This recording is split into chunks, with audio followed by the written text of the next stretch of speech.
नमस्कार, माझं नाव आहे Ankita Kadam, class MA second year. आज मी सामाजिक भाषा विज्ञान या विषयावरती प्रमाण भाषा आणि बोलीभाषा यांतील फरक यावर सेमिनार देत आहे. प्रमाण भाषा आणि बोलीभाषा यातील फरक. पहिला फरक म्हणजे प्रमाण भाषा ही बोलीची प्रांतिभूत भाषा असते. एका भाषेमध्ये अनेक बोली असतात.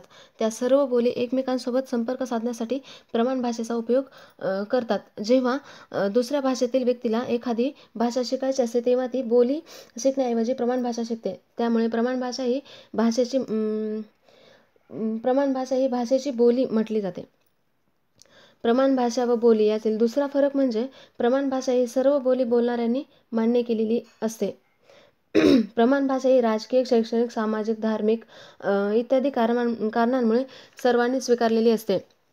अशा परिस्थितीत तिचा वापर सर्वांनी करावा लागतो. प्रशासनाची आणि आर्थिक व्यवहाराची भाषा ही प्रमाण भाषा असते.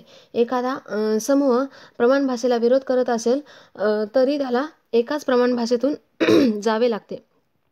त्यामुळे प्रमाण भाषा ही सर्वमान्य आहे असे म्हणतात.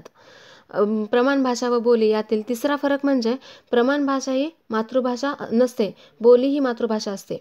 त्यामुळे प्रमाण भाषा औपचारिक पद्धतीने आत्मसात करावी लागते. प्रमाण भाषा आणि बोलींमधील भेद लक्षात घेऊन व्यक्तीला औपचारिक निमा करावा लागतो. प्रमाण भाषा आत्मसात केली नाही तर ती वापरता येत नाही. उदाहरणार्थ, मराठी भाषा बोलणाऱ्या सर्वांनाच बोली येते, परंतु प्रमाण भाषा येत नाही, कारण ती शिकावी लागते. प्रमाण भाषा व बोली याचे चौथे कारण यातील चौथा फरक म्हणजे प्रमाण भाषा ही औपचारिक असते. प्रमाण भाषा ही दैनंदिन व्यवहारात वापरली जात नाही, बोली व्यवहारात वापरली जाते. प्रमाण भाषेचा वापर कुटुंबामध्ये, मित्रांमध्ये, बाजारात करता येत नाही, कारण ती औपचारिक भाषा असते.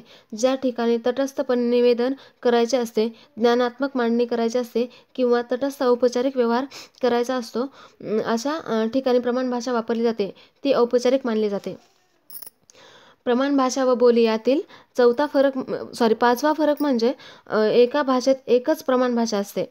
एका भाषेत अनेक बोली असतात, परंतु एका भाषेत एकापेक्षा जास्त प्रमाण भाषा स्वीकारल्या जात नाहीत. दोन प्रमाण भाषा म्हणजे दोन स्वतंत्र भाषा होय.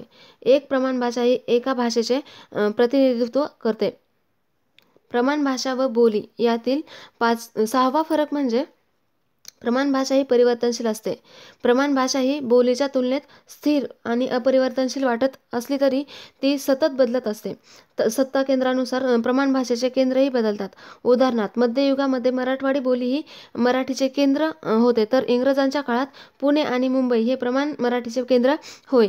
आज परत मराठी बोली प्रमाण मराठी भाषेत केंद्र बनत आहे. अशा प्रकारे प्रमाण भाषा बदलत असते.